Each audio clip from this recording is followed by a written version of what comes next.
Hello and good afternoon. It's hard to believe today is October 1st.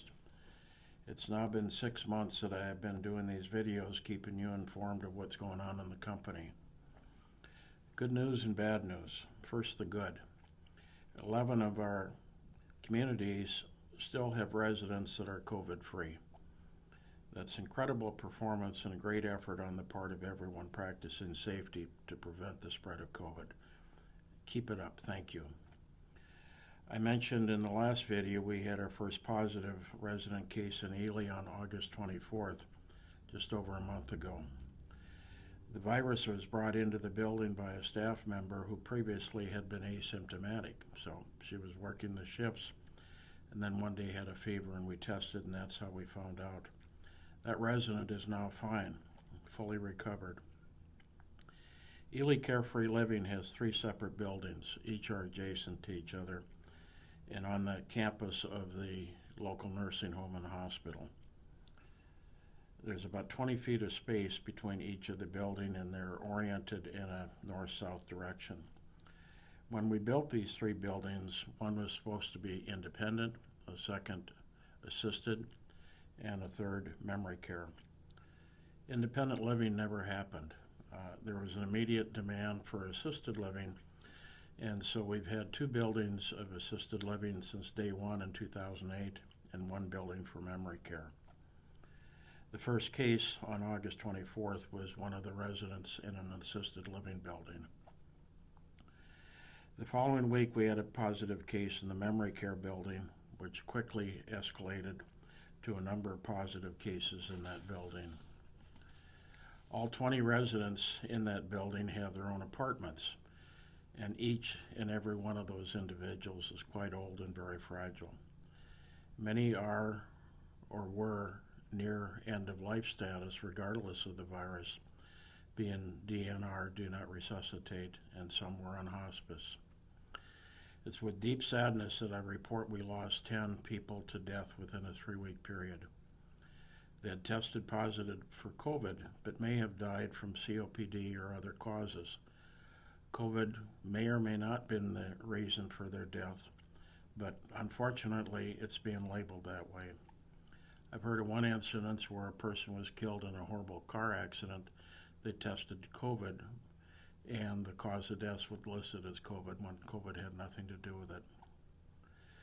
Not a single resident was sent to the local hospital that's only a couple hundred yards away. Each family member and their physicians made the decision on how they wanted their loved one cared for. This was a horrible experience for all concerned, and I visited our staff there 2 weeks ago, thanking them for their courageous and heroic efforts. The community of this small town has been incredibly supportive of our facility and of our staff. And in fact, we've recently received money donations from 6 or so different families who had residents there to be used by the facility in fighting this virus. We're in the process of what the engineers call reverse engineering. That's where they take something apart and figure out how to put it back together and make it better. So we're reverse engineering of how we did things in these 2 buildings to learn from, and so we don't repeat this experience anywhere else in the company. This virus did not jump from one building to another. It was transferred from one building to another, and we don't know how. We've worked with health department folks from the state, from St. Louis County, and local people as well, trying to figure things out. And this virus is very, very difficult to understand fully. All of our other buildings in the company have one footprint, and by that I mean there is one roof covering the building, unlike Ely with the separate buildings. And all apartments, whether they be assisted or memory care, are part of one big congregate building, separated by walls and doors. The reason I make this distinction and this important point is that once a virus gets into another building, it will be much harder to isolate and contain the spread. I've made reference to my mother being in a large nursing home in West St. Paul that has 3 floors and 3 wings on each floor. and they had catastrophic lack of luck as it relates to containing the virus, and they've had over 80 deaths in that one building. The most important thing is to keep the virus out of the building in the first place by using 24/7 all of our staff for the proper PPE and practicing distancing and avoiding groups. Now, I realize at work it's hard to avoid distancing, but by using the protective gear, obviously it's worked for 6 months in these other facilities. It's important, especially, to practice these safety precautions away from work. There are now millions of cases of the virus in the world, and it's not slowing down. We now have over 200,000 deaths from the virus in the United States, and Minnesota has over 100,000 cases right now. Again, if you need PPE for either work or away from work, just ask for it, please.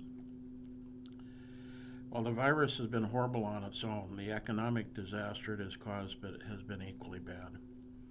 The hospitality and travel industries have been decimated. The airline industry is down from 100% occupancy roughly 6 months ago to about 20% capacity today. Effective today, American Airlines and United have stated they will lay off an additional 40,000 employees. That's on top of the many thousands already who have lost their jobs. The reason for this decrease in flying is that people are afraid of flying and catching the virus, so they're staying on the ground. That's been good for tourism in Minnesota and northern Wisconsin and other places because people aren't traveling, but it's also led to local spikes in the virus. Wisconsin, in the last week or so, has been the most contagious state in the country. Whether the airline industry can ever require is an open question, but it certainly will not until this virus is contained in one fashion or another.